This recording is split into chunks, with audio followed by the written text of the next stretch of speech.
E aí galera do terror, sejam bem-vindos a mais um vídeo do canal Fatos Sobrenaturais.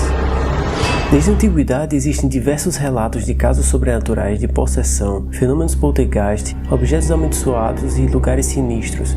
E apesar de muitos desses relatos não passarem de boatos, veremos hoje 10 casos sobrenaturais reais, onde alguns chegaram até a inspirar diversos livros e filmes.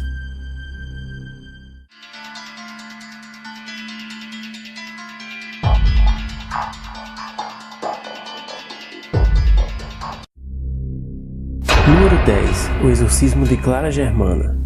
Clara nasceu na África do Sul em 1890 e foi para ainda bebê em um orfanato católico. Ela foi lá batizada pelos religiosos e levando uma vida normal até os 16 anos. Por algum motivo desconhecido, ela teria feito um pacto com o diabo e desde então ela começou a rejeitar objetos religiosos. Em seus exorcismos, Clara revelou ao padre que havia feito o pacto e uma freira mantinha informações desse caso. Segundo relatos, a jovem possuía a capacidade de falar outras línguas que antes não conhecia. Ela falava alemão, polonês, francês e línguas que até hoje não foram descobertas. A freira relatou ainda que Clara demonstrava clarividência, revelando os segredos mais íntimos de pessoas que ela nem possuía contato, e também mostrava seu pavor de objetos religiosos e abençoados. Para praticar seu exorcismo foram necessários 2 padres e durou 2 dias. Mais de 170 pessoas teriam presenciado o ritual. Após 2 dias de exorcismo, ela teria sido curada e o demônio saiu do seu corpo. Número 9. A boneca Mandy. Mandy é uma boneca de porcelana que está no Museu de Quesnel, no Canadá, desde 1991. A boneca já tinha mais de 91 anos de idade quando foi doada por um doador anônimo. Ele dizia que já não conseguia mais tolerar sua boneca em sua casa, pois coisas muito estranhas estavam acontecendo desde que ele esteve com a boneca. A antiga dona escutava sons de um bebê chorando no meio da noite, mas ela nunca teve um bebê em sua casa, e o som era tão alto que não podia ser ignorado. Por algum tempo isso aconteceu, até que ela não aguentou mais e entregou a boneca ao museu. De acordo com a dona, depois que a boneca saiu de sua casa, todos os fenômenos pararam. Quando a boneca foi colocada no display do museu, coisas misteriosas começaram a acontecer com os funcionários e voluntários. Objetos desapareciam ou mudavam de lugar, baterias de objetos eletrônicos eram treinadas completamente pela presença da boneca e muitos visitantes diziam que os olhos da boneca os seguiam. Por razões óbvias, a boneca Mandy atrai a atenção de visitantes curiosos do mundo todo, e se você quiser a ver pessoalmente, ela está atualmente em exibição, caso tenha coragem. Número 8. O Hotel Stanley. Para quem não sabe, o hotel que inspirou a obra O Iluminado de Stephen King é real e está em atividade até hoje.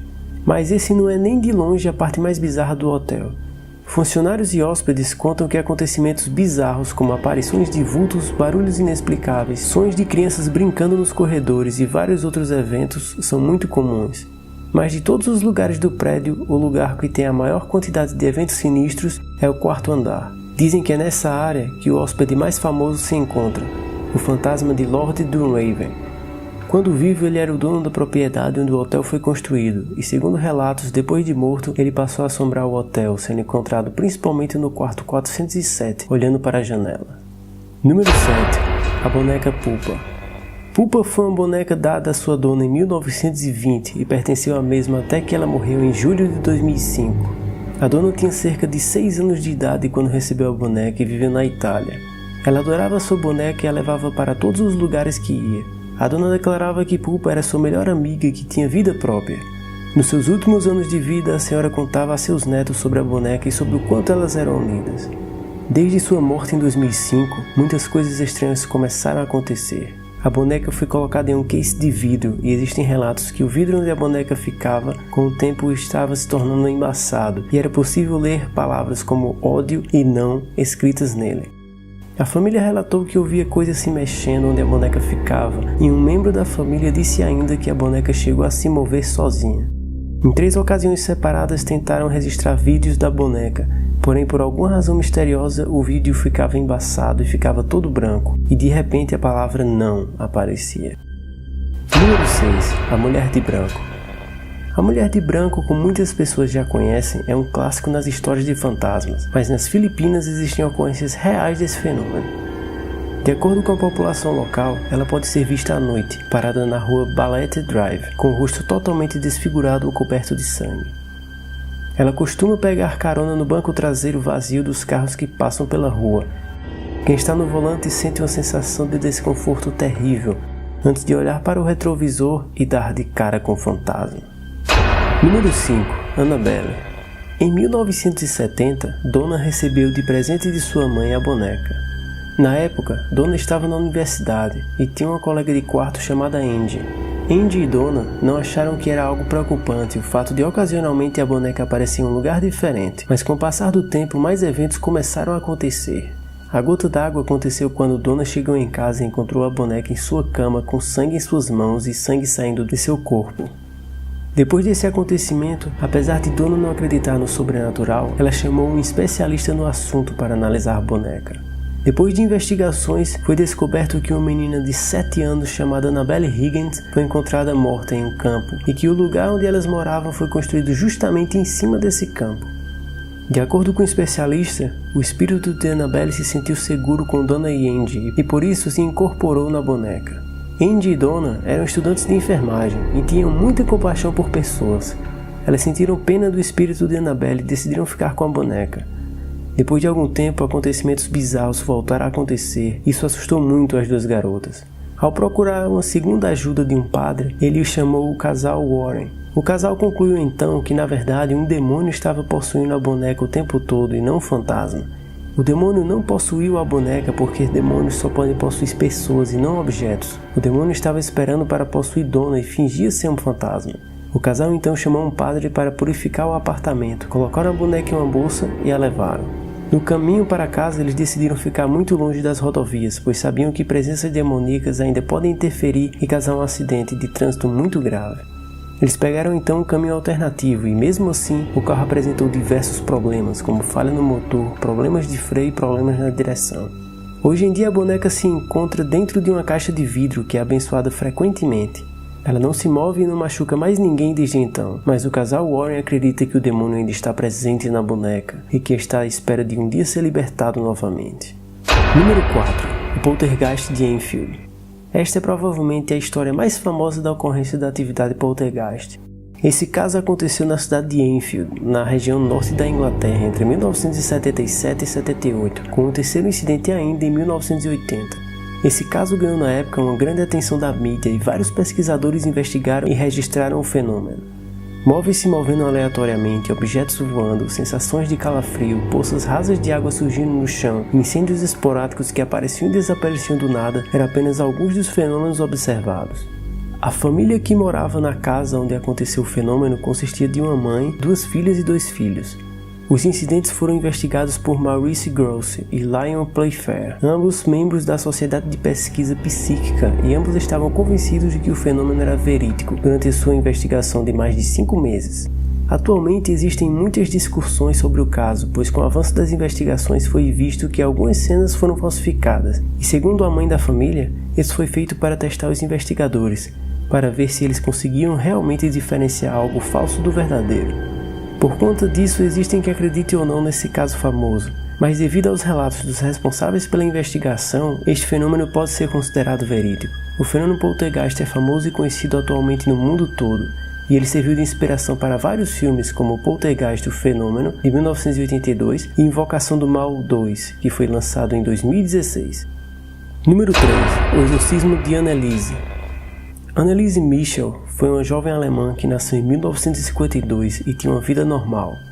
Em 1968, no entanto, sem aviso algum, sua vida mudou repentinamente. Quando ao acordar, percebeu que não tinha controle de seu próprio corpo e se tremia. Ela não conseguiu chamar seus pais e nenhuma de suas 3 irmãs. Uma neurologista diagnosticou o problema como epilepsia, e devido aos fortes ataques epiléticos e à depressão que veio com o problema, ela foi internada em um hospital. Pouco tempo depois da epilepsia, Anneliese começou a ver imagens diabólicas durante suas orações diárias e também começou a ouvir vozes de demônios. E quando relatava esses eventos aos médicos, eles não acreditavam. Com o passar do tempo, foi visto que o tratamento médico não estava ajudando e as coisas só estavam piorando para Anneliese. Em setembro de 1975, o padre Arnold e o pastor Ernest foram chamados para praticar um ritual de exorcismo com Anneliese.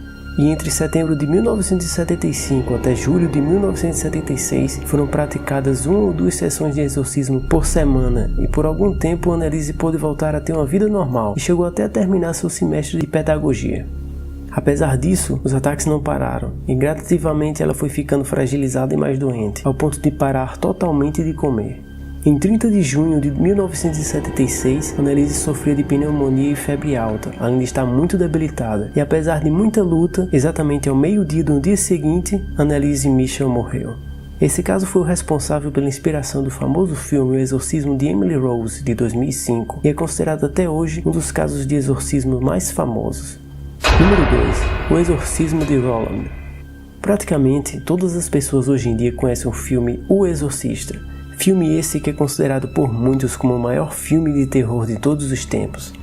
Mas muitos não sabem que na verdade esse filme foi baseado em um caso real de exorcismo. Roland, ou Robin, foi o pseudônimo da Igreja Católica que atribuía ao jovem vítima de possessão para manter seu anonimato. A história real aconteceu no final de 1940, quando o jovem tentou entrar em contato com sua avó através de um tabuleiro Ouija. Após essa ocasião, um demônio possuiu seu corpo, e desde então dizem que ele começou a ouvir vozes em sua cabeça, viu objetos levitando e, segundo relatos, começaram a aparecer estigmas e diferentes frases escritas em seu corpo. Depois de algum tempo, um exorcismo foi autorizado pela Igreja Católica, e foram feitas mais de 30 sessões de exorcismo. Após muita luta, o demônio foi expulso de seu corpo, e alguns dias depois do exorcismo a família do jovem se mudou. O último relato sobre o rapaz é que depois disso ele conseguiu ainda um casamento feliz, 3 filhos e vive atualmente em Maryland. A Igreja Católica tem um vasto dossiê que declara essa possessão como genuína, com mais de 40 assinaturas de testemunhas dos acontecimentos. E em número 1, o terror de Amityville. Em 1974, por algum motivo desconhecido, Ronald, um dos filhos de uma família que morava em Amityville desde 1965, matou todos os membros de sua família com arma de fogo. Logo a polícia o prendeu e ele foi julgado a mais de 100 anos de prisão. Atualmente ele está na prisão Green Haven, em Nova York. Alguns fatos muito estranhos aconteceram na noite dos assassinatos e ninguém sabe explicar até hoje, pois todos foram mortos enquanto dormiam e por algum motivo estranho, ninguém acordou durante os disparos. Além disso, todos foram colocados de bruços antes de serem atingidos, e nenhum vizinho escutou os barulhos de tiro com sua carabina, uma arma que normalmente faz muito barulho. 1 ano depois do massacre, a casa foi vendida para a família Lutz, que era composta por George e Katie Lutz e seus 3 filhos.